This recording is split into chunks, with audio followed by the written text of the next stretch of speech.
Hey everybody, Chuck here. So for this topic here, what we're going to cover out of the exam content manual is the idea of capital budgeting and performance. So let me start out by reading what I wrote down for notes. Um, a company to perform successfully financially has to define a financial plan, a goal, and the budget for the upcoming period. So in this case, we're talking about capital budgeting. So for those things that are big and expensive, we want to make sure we are planful and prepare for having the money available for that.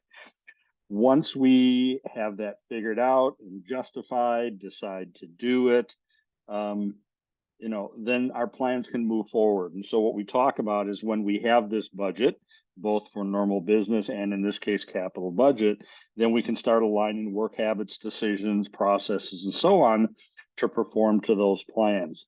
And so this shows up in the income statement, shows up in the balance sheet, shows up in the cash flow statements. Are we using the cash the way we had planned to?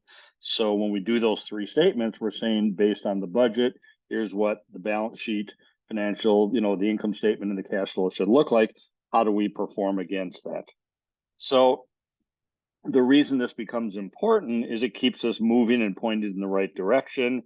We don't run the risk as much of making decisions that don't further our efforts in the right direction.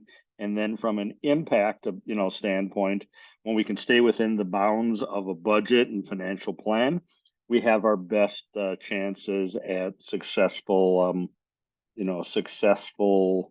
financial results, I guess, for lack of a better term, and going brain dead on you here.